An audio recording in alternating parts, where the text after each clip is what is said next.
Ce shiur est dédié pour la Refroshema de Melzala Bat Luna. Moshe Rabbeinu a été caché dans le panier en osier et repris par Batia, la fille de Pharaon, éduqué chez Pharaon. Et la Torah raconte que quand il était déjà adulte, alors il est sorti voir, il savait qu'il était juif, et de voir les frères de son peuple, Vayar Besivlotam, et il a vu leur souffrance. Et le Midrash raconte qu'il a commencé à travailler comme eux, il n'a pas pu supporter de voir toute cette souffrance, il a s'est mis à travailler lui aussi comme ça dans les travaux forcés. Donc notre grand maître, Moshe Rabbeinu, Rabbeinu signifie notre maître, d'accord? Il y a ainsi un enseignement à avoir important, de voir la souffrance de l'autre et de participer à cette souffrance. Et comme j'ai fait quand j'ai raconté dans des cours antérieurs, très souvent on voit la souffrance de la veuve et l'orphelin, on voit pas la souffrance des gens qui sont plus proches de nous. L'histoire que je vous raconte maintenant, c'est eu lieu en Amérique, c'était un peu après la Seconde Guerre mondiale, dans la Yeshiva de Lakewood.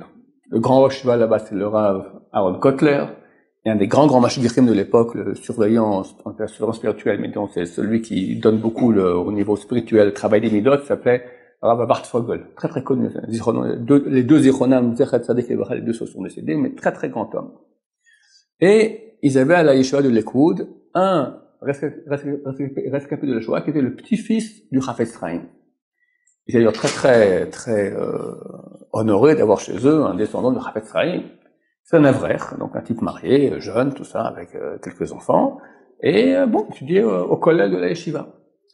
Et ils ont vu, au bout d'un moment, le matin, il arrive souvent en retard à la prière. Des fois c'est 10 minutes, après ça devient 20 minutes, après c'est une demi-heure, des fois il vient même plus. Bon, comme ça, 1 mois, 2 mois, au bout d'un moment, le rapport la combien, tout va bien, peut-être un problème, quelque chose, je vois, c'est pas... Ton grand-père Chafetz Chaim, il venait alors à la prière comme une horloge suisse. Et il faut que tu sois un peu comme ton grand-père. Il dit oui, non, mais moi il n'y a aucun problème, je me lève le matin quand il faut à l'heure, tout ça, mais chaque fois que je me prépare, que j'arrive ici pour aller à l'Yeshiva, il y a un spectacle devant moi et je vois une dame qui a besoin d'aide. Elle a des enfants. Il y a un qui crie parce qu'il a faim. L'autre, on doit l'habiller pour aller au Talmud Torah. Et le troisième, il y a un bébé qui braille dans son berceau et elle peut pas s'en sortir. Alors je me propose d'aller l'aider. Alors là, le Rav Fogel, il en revient pas. Ah c'est extraordinaire. Je comprends. Tu mérites le petit-fils du Chafetz Chaim. Je comprends. Ok, c'est bien. Alors tu vas prier. Oui, bien sûr. Après, je vais t'en prier dans un autre minyan de A à Z. Je fais ma prière comme il faut bien. Dans ce cas, il n'y a aucun problème. Continue comme ça. T'as bien raison. Et je t'envie pour cette grande mitzvah. Peut-être on peut participer. C'est quoi cette femme, quoi? Elle est divorcée, elle est veuve. Non, chas v'shalom, non, c'est ma femme.